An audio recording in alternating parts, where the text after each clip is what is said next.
One day, a grandmother, she had like 14 grandchildren.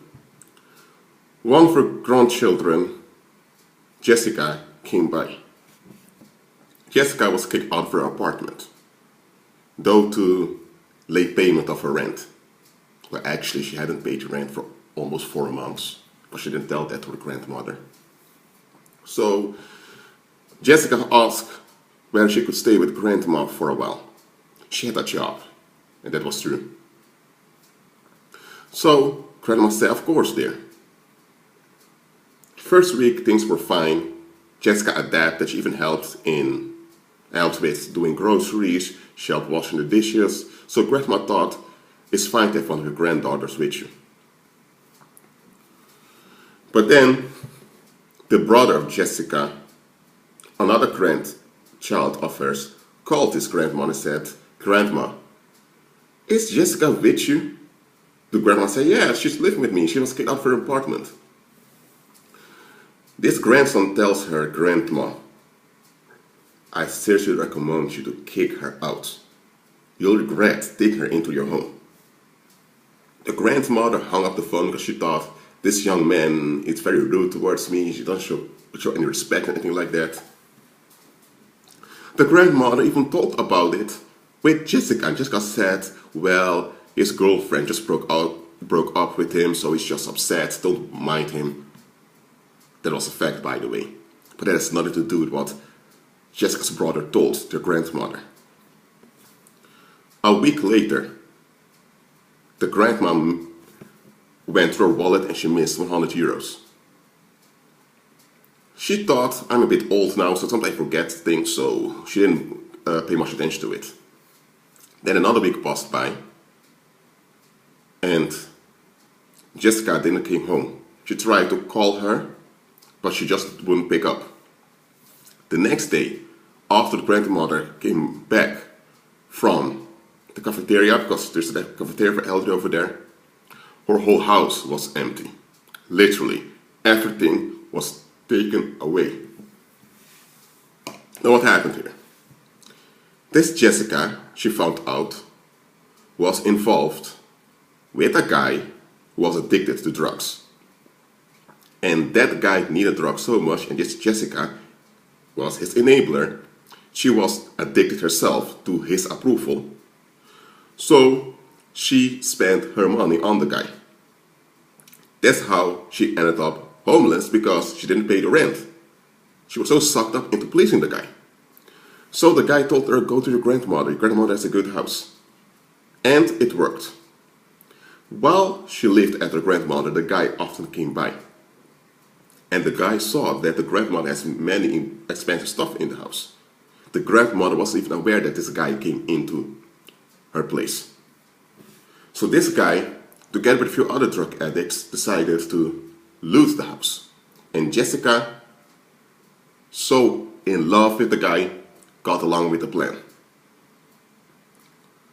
So the guy told her, take away 100 euros from her and see if she notices something. Jessica did. The grandmother didn't really notice, neither suspect anything. So they knew that she would be on the cafeteria every Wednesday. So on Tuesday, Jessica didn't come home. So next day when the grandmother went to the cafeteria, they came by with their small truck and looted the whole place. Now there is this saying, never trust an addict. That's what I want to talk about in this video. In this parable that I just gave on to you, the brother of Jessica, who heard about her being at her grandmother's place, called her grandmother to warn, their grandmother, because it's also his grandmother, he called their grandmother to warn her to kick Jessica out. Because that brother of Jessica saw what she was capable of doing or capable of enabling. But the grandmother, she just wanted to leave. She didn't want to think bad of her granddaughter, and the tone at which this guy spoke, she considered rude. So she was so into self-validation. She wanted to be addressed a certain way and all of that, that she didn't pay attention to the situation. Because if she would have talked about it more clearly, she should have asked, why don't you go to your parents? So your parents wouldn't take you for a while. And weird, you pay your rent a bit later and kick you out of the house. It's not possible. They're not allowed to do that. Because you get 14 days extra to pay the rent. And if those 14 days pass, then they can take action. And if then they have to delay for a week. So Jessica's story didn't even add up. But the grandmother, who was so into family first, did not notice any red flags at all. Now, I'm not here to talk about drug addiction in this video. I'm going to talk more about psychic attachment. I've spoken with common people so often on this channel. Common people in general operate in psychic attachments. I don't want to say addiction, because addiction is more related to an activity or something directly. But before an addiction can occur, there must be an attachment first. And psychic attachment precedes all domestic violence and all addictions. And common people in general operate in psychic attachments. Now, the pagans that rule this world, they know this. That's why they know how to deal with common folks. Just like that Jessica came as a wolf in sheep's clothing to the grandmother, and she later enabled her narcissistic, addicted boyfriend to loot her grandmother's place, and she just moved on as if nothing ever happened. That's how many common people are when it comes down to it. When everything is at ease and they get their relief on a daily basis, they are calm. The moment their relief is blocked, they'll get out of hand. Have you ever had it happen that someone was upset with you and they kind of wanted to control you? They were upset with you and they expect you to be affected by them being upset with you. And when you may explain onto them that you're not affected by them being upset with you, that's that they lost it. That's that they wanted to attack you. Have you ever had that? Some of you had your parents acting towards you like that. Some of you had teachers doing that. Some of you had peers doing that.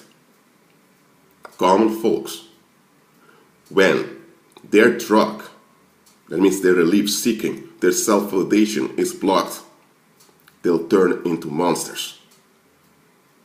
And it depends on the situation and the opportunity how far they will go. But they'll go very far to secure their drug, just like a crack addict in a package give onto you would steal from people, threaten people, lie about people, to do anything to get money to purchase his crack. The same way common folks will lie, cheat, deceive, attack, mutilate, abuse. They'll commit many atrocities just to get that relief of theirs. In this parable that I give unto you, you may have thought, oh, Jessica is the drug addict. No, she was just as addicted as that boyfriend she was involved with, only that boyfriend had a physical addiction, and with her, the addiction remained on a psychic level. But it was still an addiction. So neither of the two was to be trusted. Neither of the two were trustworthy. I'm saying this to you to alert you. The reason why so many people get caught by surprise when bad stuff happens or when tragedy occurs is because they never look at the bigger picture. It's also because their perception is distorted. When I think of an addict, I think of the one that's sniffing coke all the time, or the junkie on the streets who doesn't have a job. That's their perception of an addict. And because their perception of an addict is faulty, they cannot recognize an addict when an addict is in front of them. That's why they can't recognize red flags. Now I'm here to tell you, common people in general, not all of them, but in general, they are psychic addicts. They have psychic attachments, and that leads to addictions. The one addiction you all have is to be validated. with this urge, this obsession with self-validation, comes many additional addictions. Whether it's substance abuse, alcoholism, it all comes along with it.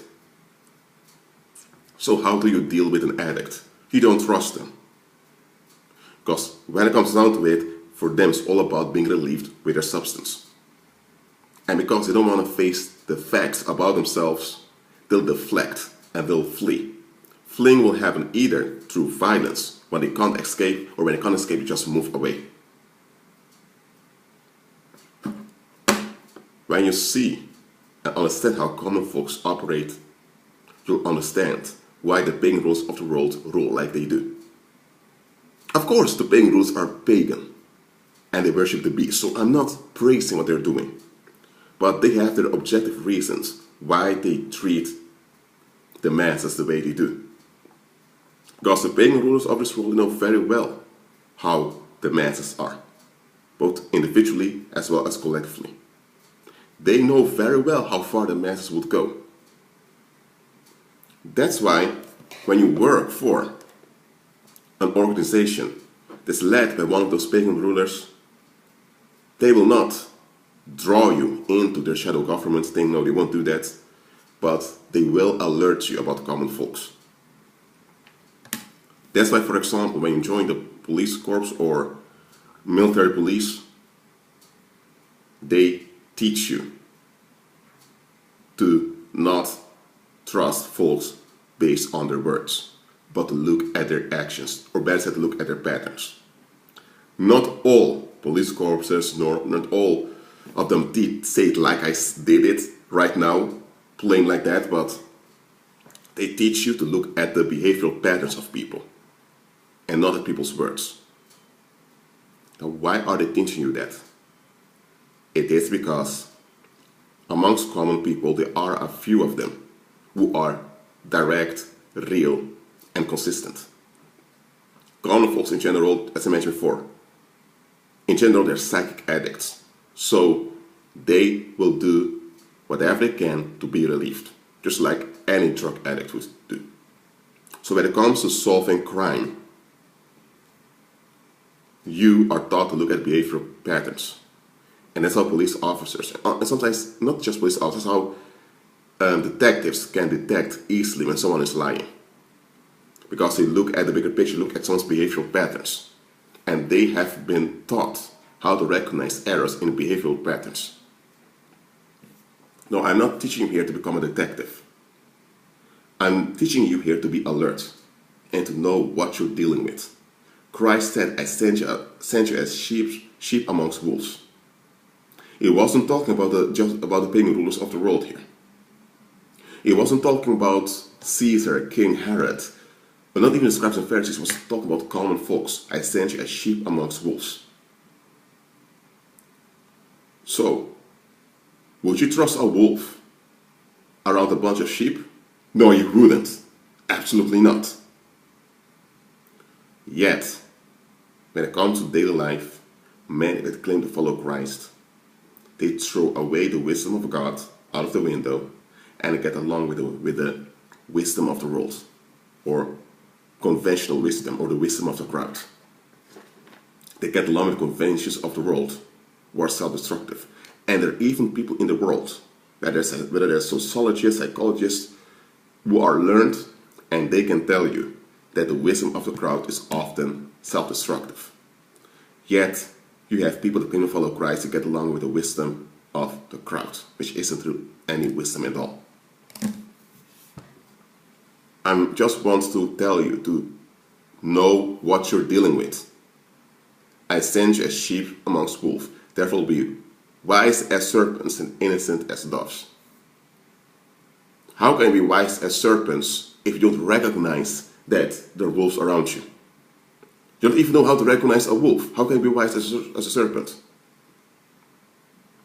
Well, what happened with that grandmother in this parable, similar things like that can happen to you in different forms if you're not alert. That's why you ought to walk by faith. When you walk by faith, you walk in the protection that Christ provided for you. If you belong to the military police and there's a riot going on, You don't appear there in your jeans and your sweater and say, yeah, we're going to deal with that riot. If you would do that, your colleagues would look at you, they would call the mental asylum to pick you up because you need treatment. Because they will tell you, dude, are you serious? There's a riot going on out there. Those people that are those rioters, they want to fight, they want to attack, they're looting, they're breaking everything. Those are dangerous people who are out of hand and they can and will harm everything in their way. And you now want to go and combat that situation in your jeans and your sweater? Where's your shield? Where's your helmet? Where are your safety shoes? Where's your armor? I hope you get what I'm saying here. Agree with Christ. So you walk in real prosperity, which includes real safety. Be at peace.